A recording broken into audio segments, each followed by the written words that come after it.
Hello guys, myself Amrita. Welcome back to our channel TechnoSage. So in today's video, we are going to discuss lead code problem number 7, that is reverse integer.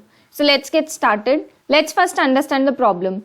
Given a signed 32-bit integer x, return x with its digits reversed. So basically we need to reverse the 32-bit integer. If reversing x causes the value to go outside the 32-bit integer range, then return 0. So this is a overflow condition. So in the example you can see input is 1, 2, 3. So the output would be reverse of that particular number, which is 3, 2, 1. In next example, minus 1, 2, 3. Reverse of minus 1, 2, 3 would be minus 3, 2, 1. Similarly, next input is 1, 2, 0. So the output should be 21 because it would be 0, 21, which is same as 21. So it should display 21. So now let's understand the approach to solve this problem. Let's say we have a number 1, 2, 3 and the reverse of this number would be 3, 2, 1. So first we need to find the reverse of the number. So now if we find the last digit, can we form a number? Can we write it like this? 3 into 10 plus 2, which would be equals to 32. Similarly, 32 into 10 plus next digit 1, that is 3, 2, 1. And in the first step, can we write it 0 into 10 plus 3, which would be equals to 3 to find the first digit. So from these three steps, can we write a formula to find the reverse or any number? We can say reverse into 10 plus digit, and that digit would be the last digit. So that means first we need to find the last digit and then we need to say reverse into 10 plus digit. So here you can see, let's say we have a number 1, 2, 3. So first time we need to find this digit 3, right? So digit would be equals to, if I divide this particular number by 10, so remainder would be 3. So like this we can find the digit, which would be equals to number mod 10 because it will always give us the remainder. And then at the starting we can initialize REV as 0. So in the first step it would be 0 into 10 plus 3 is the digit, so it would be equals to 3. So now we need to find the next digit, that is 2. So to find 2, we need to have the number as 12. So that means in the third step, we need to divide this number by 10, correct? Number divide by 10. So in this case, 123 divided by 10, which would be equals to 12. So now the number is 12. We need to find the next digit, that would be 12 mod 10, which would be equals to 2. And in the next step, now our reverse is 3. So it would be 3 into 10 plus digit is 2, which would be equals to 32. And in the last step, so now we need to find the next digit. That means we need to divide that number by 10 again. 12 by 10, which would be equals to 1. So now number is 1.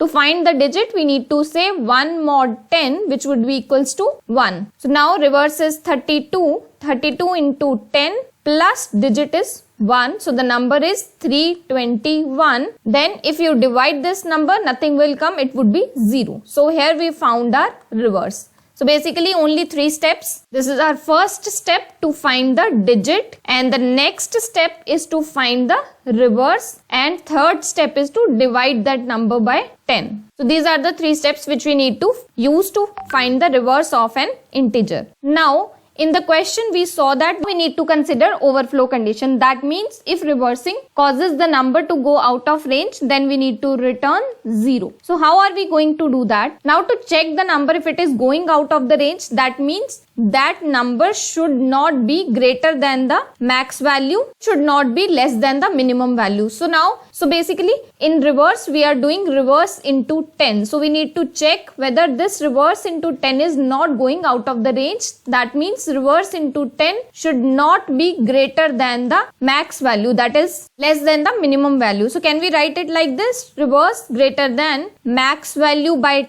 10 or reverse less than minimum value by 10, then we need to return 0. So now let's write a solution for it. So let's write the method, that would be static int reverse, and it would expect one number, that would be x. So now we are going to do the same 3 steps. So before that, first we can say REV is 0, in which we are going to save our reverse of the number. And then while that number is not equal to 0, since at the end that number becomes 0, so we need to run the loop until that number becomes 0. Then first step, we need to find the digit x mod 10, and once we found the digit, what do we need to do? We need to find the reverse. That would be reverse into 10 plus digit, and at last we need to divide that number by 10, and at last we can return the reverse. Now we need to check the overflow condition, so we can put our condition here. If reverse is greater than integer dot max value by 10, or if reverse is less than integer dot min value by 10, then we need to return 0. So that's it. Now let's call our function, that is reverse 123. Let's write the print statement to see the output.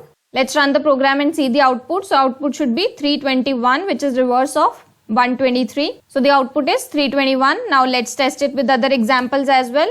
Minus 123, output should be minus 321.